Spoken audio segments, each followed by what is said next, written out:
Hey guys, we're here in the beautiful Kootenays of British Columbia, and I want to talk to you about the one simple fact that is the only thing that's holding you back from the inner peace and joy and fulfillment that we're all out here looking for.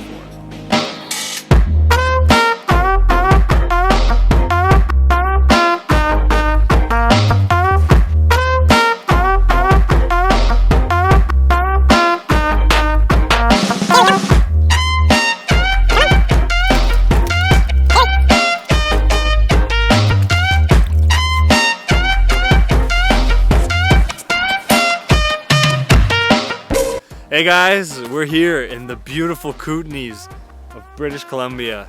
These mountains I love it. And today we're going to talk about the one simple fact that is holding you back from true inner happiness and inner peace and inner fulfillment. And so this one simple fact, this simple realization, it's actually what got me started on this whole spiritual exploration of exploring my mind and my body and realizing that you can explore your mind and that there are these kind of hidden tunnels and hidden corners in there that you can uncover, and there are different ways you can look at the world, and this changes your day-to-day life. And so this really started the snowball rolling for me, and it's so profound. And the simple realization that we all need to just come to terms with is that the only thing that is holding you back from your inner peace, your inner happiness, that inner fulfillment, is that you have began to allow your thoughts and your emotions to take instructions from outside rather than from inside. So I'll say that one more time.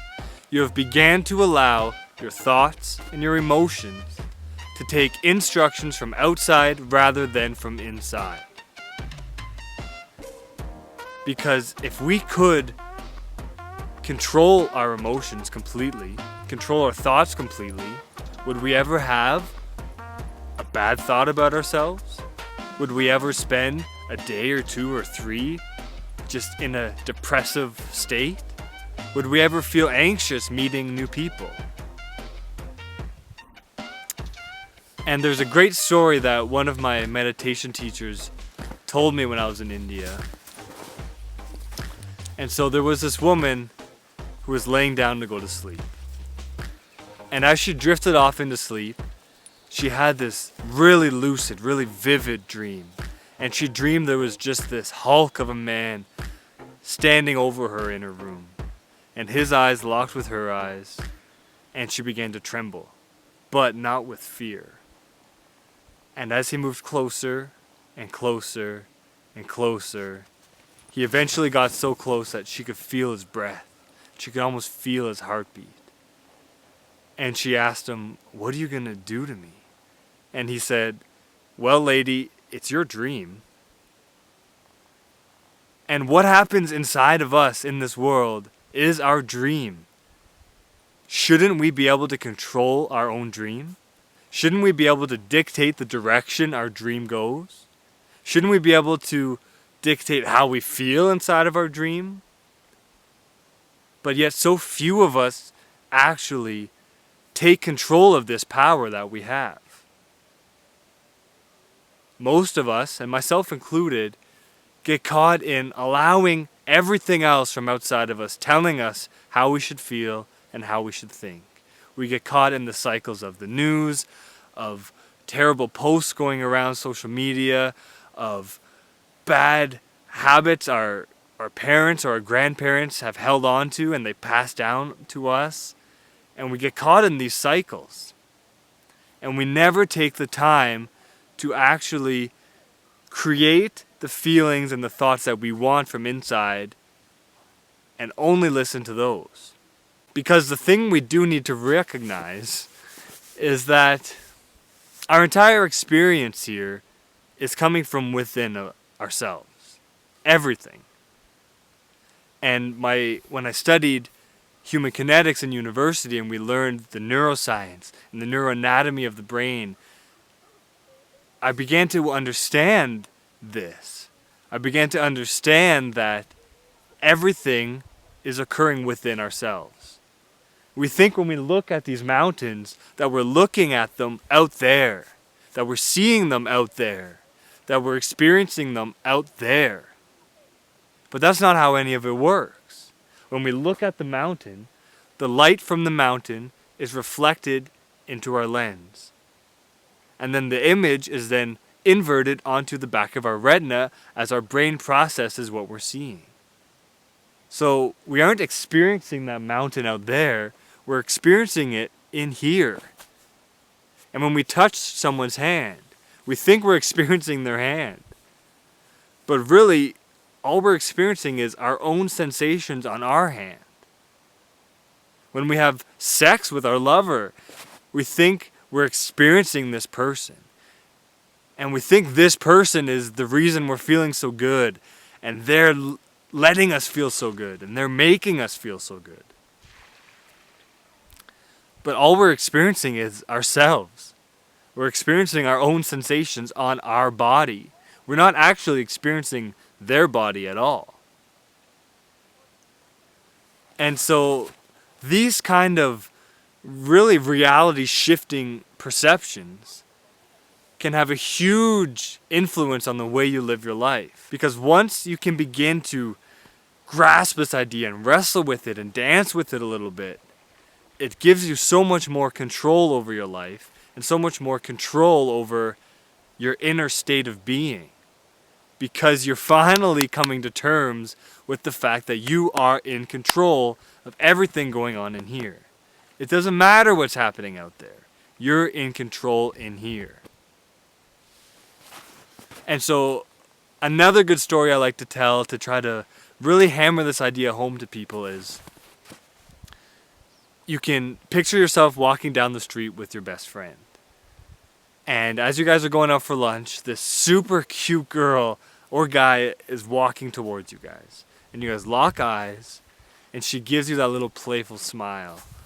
And your heart starts to flutter a bit, and you kind of look at your friend, and you guys go down for lunch. And your friend brings it up when you sit down. He said, "Man, did you see that girl? God damn, she was fly. She was looking good. And god damn, she looked at me. She checked me out. I should have gave her my number. She was into me." And meanwhile, you're kind of looking at yourself in the window, checking your reflection in your phone, checking your hair, because you're wondering why she was laughing at you. And you felt like maybe there was something wrong with the way you were dressed or the way you were walking. And you can see how the exact same experience, but two completely different interpretations, reactions, internalizations of it. Your friend is hyped, he's pumped, he wants to go out now and find another girl and go on a date. And meanwhile, you kind of just want to go home and take a shower or change or just watch Netflix because you feel bad. And you're wondering what's wrong with yourself. And so once we can begin to understand that every single experience really boils down to how we interpret it inside, how we internalize it, and how we decide to feel about it. And so this is a really profound realization, and it's a really profound shift in the way you live your life once you begin to grasp it. And so that's all I got for today. I hope this idea kind of resonates with you guys. I hope it might rattle something up inside of you. I'd love to hear about it. If it does, send me a comment, send me a message, share this to a friend if you think it's something they might enjoy. And yeah, check out our podcast and stay tuned for some courses coming up. In the meantime, stay on top of your mind. Peace.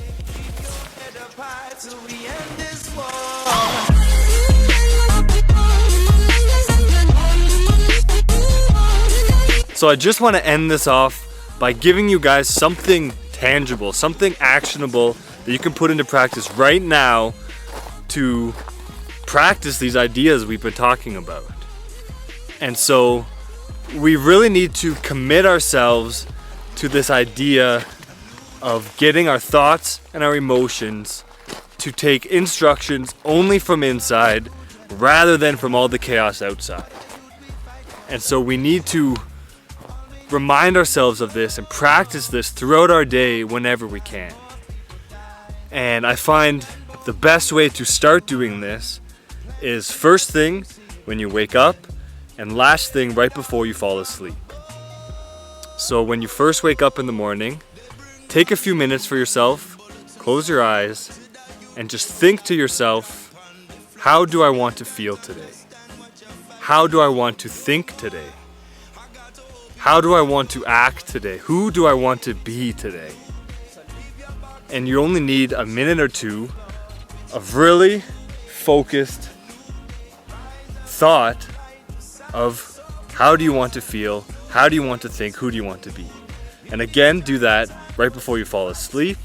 Think, how do I want to feel tomorrow? How do I want to think tomorrow? Who do I want to be tomorrow? And this simple but super powerful exercise that only takes 2 minutes will have a huge impact on how you feel and how you carry yourself throughout your day. So try this out, let me know how it goes, and own your thoughts, own your emotions. You're in charge of them, they aren't in charge of you. So, until next time. And now it's time to lay down the weaponry. Fight fire with water, we can let this be. So let it be, no more jeopardy when it comes to the future.